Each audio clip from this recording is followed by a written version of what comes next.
Let's look at the teams then. Artur Boruc, the Bournemouth first choice goalkeeper, returns after injury today, and there are also changes in the back four. We expect Adam Smith to revert to right back with Nathan Ake at left back.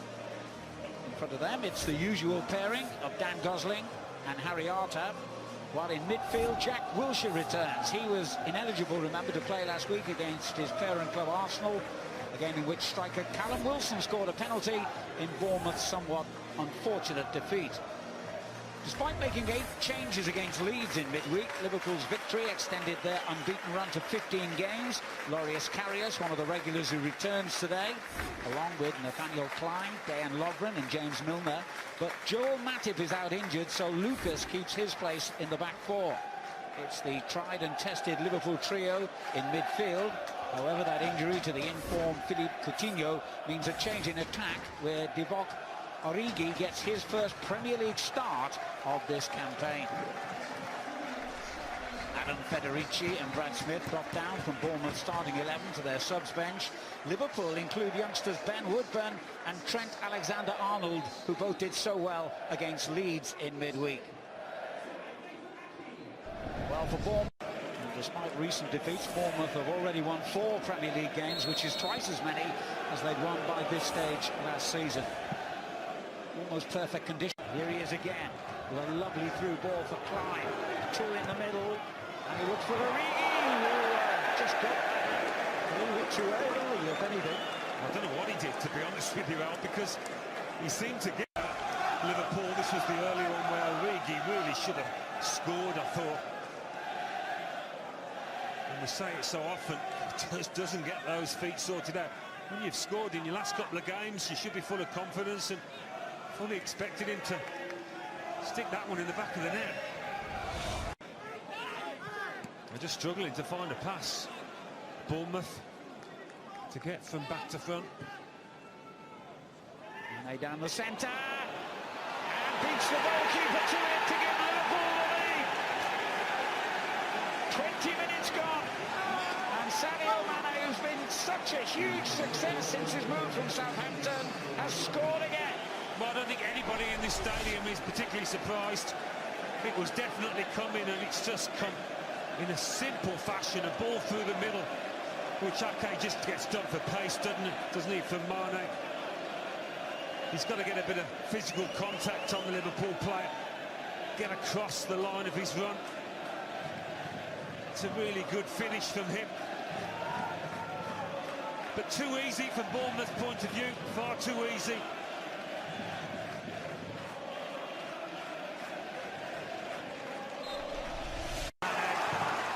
Henderson hits it in early for Origi. Goalkeeper's got to win this race, and he hasn't. What a finish that is! Forget that first miss, that was something special. Liverpool race into a 2-goal lead.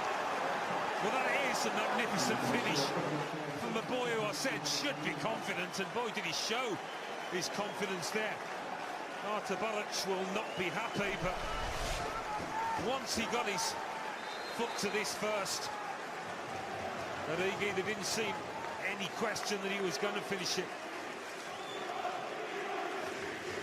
It's not an easy one, far from easy, but he made it look that way. That's devastating from the striker.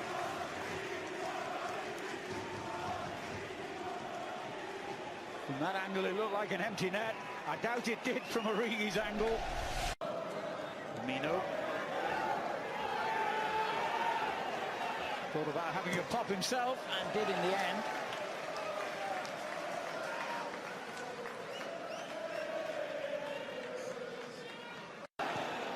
For the moment, they're even more dominant than they were in the early stages of that game. Could that change here? No. But a corner though, Bournemouth. Karius did well. Yeah, 1 or 2 thought that was an own goal. Stanislas does well actually here. A bit of space and makes use of it in a way that they haven't done often enough, Bournemouth. That's their best moment so far.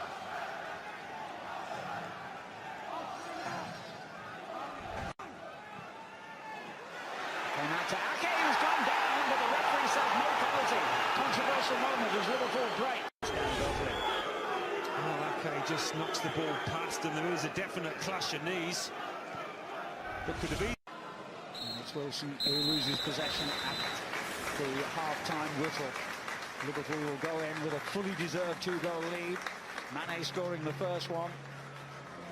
And then Origi getting the second. Bournemouth had a decent penalty claim. Plenty for the boys in the studio to discuss when we come back. Milner, but equally Milner will know all about it as Bournemouth get the second half underway. Liverpool have in. And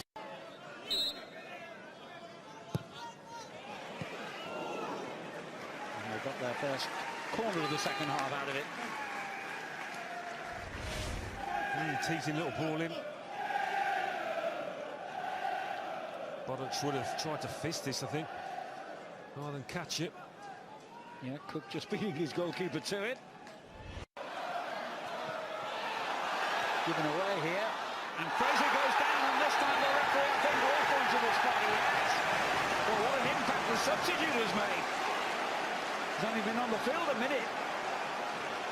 Well, when you have turned up penalty appeals in a match for a referee, it's quite natural. You see it so often when they give the next one. James Milner doesn't complain about the decision. You can see why, really. Does look a pen. I think it's the first penalty Liverpool have conceded this season. And the kick will be taken by Callum Wilson, who of course scored from the spot a week ago against Arsenal. He went left on that occasion, to his left. Bournemouth are back in it.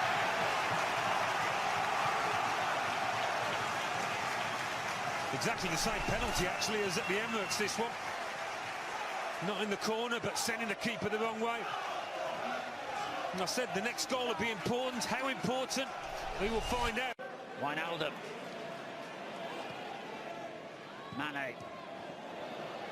Lucky to get it back there. But he's making the most of that luck. Chan with the shot. Oh, what a shot it was! Liverpool restore their 2-goal advantage thanks to Emre Can. Well, we've seen two special goals out here today. Both from Liverpool. Origi first, and then Emre Can with this first-time take. Bournemouth won't be happy they allowed Mane to get as far as they did, but that's just all about the purity of the strike. It's a lovely one from Can, and one that might just take the wind out of this Bournemouth fight back.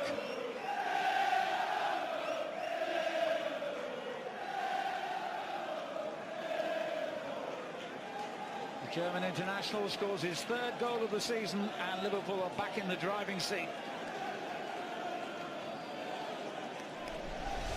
Okay, in support. Going all the way and getting his cross in as well, and has come out to the substitute, who caused a problem certainly for goalkeeper Karius. I don't know what Karius was doing there, saying he's unsighted perhaps.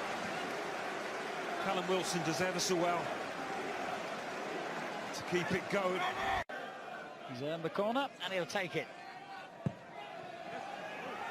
Oh, there was a claim that might have gone over the line there, but of course referees have technology on their side.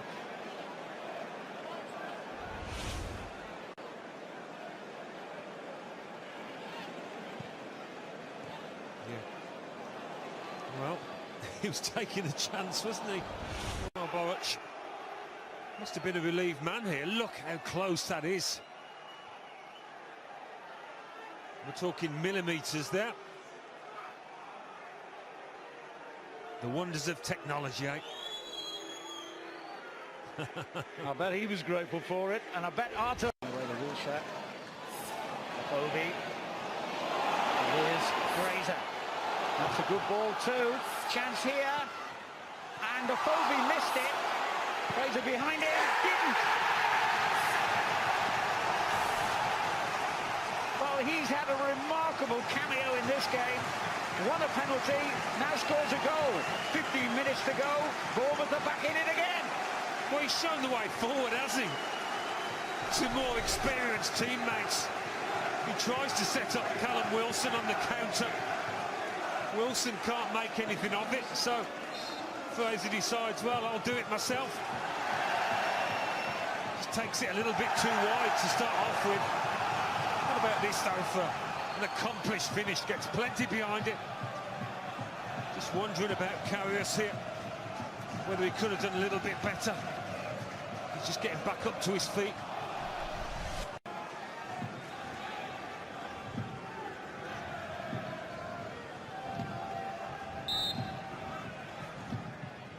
Lifts it forward, not quite far enough, but Wilshere wins it back.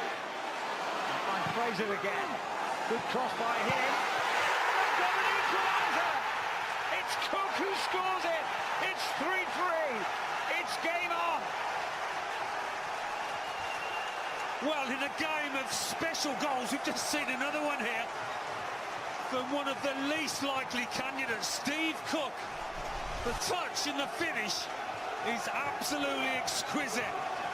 It is the touch of a Sergio Aguero, never mind about a defender like Cook. What about that? It's spectacular, and full marks to Bournemouth the way they've got themselves back in here.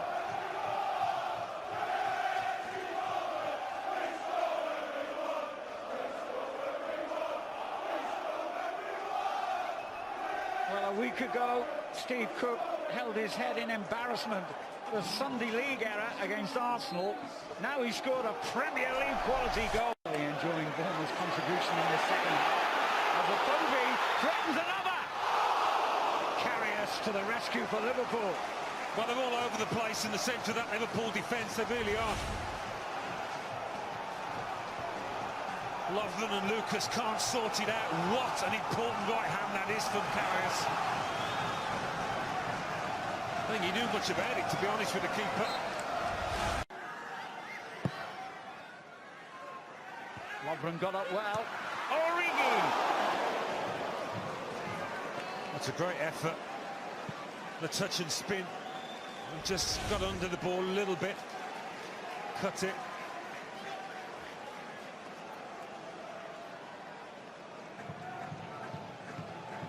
Looked like the Steve Cook one.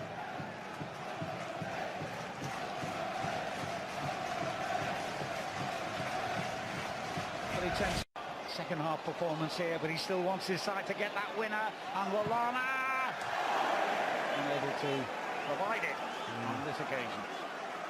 A little bit of space, he's dangerous on both feet, Lallana. But Bournemouth have looked more solid after changing that back four, with Arcade going to the last 10. Trying to make the most of this long throw in. Smith has gone forward as well. Wilshere heads it on. Ake just saw glory beckoning.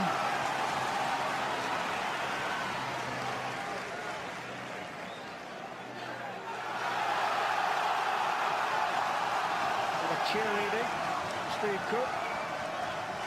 For Bournemouth's third equalising goal. His long throw in towards Francis.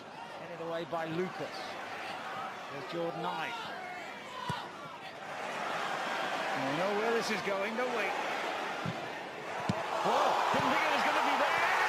Bournemouth have snatched it right at the death. Nathan Ake completes a remarkable turnaround. Well, if Steve Cook acted like a striker with that previous goal, so did Nathan Ake here. A poacher's effort, anticipating the fact that Karius would not hold on to it. I mean, it's a pile driver from Cook. He does move in the air, and Ake is Johnny on the spot to take full advantage. I thought we might get another goal, and that surely is the winner. What a match we've had here.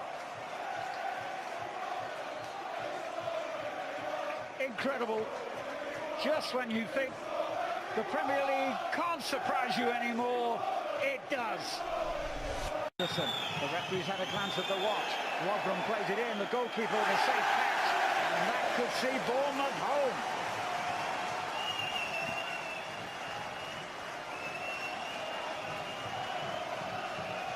Well, he must have feared a drubbing at times in that first half, Eddie Howe.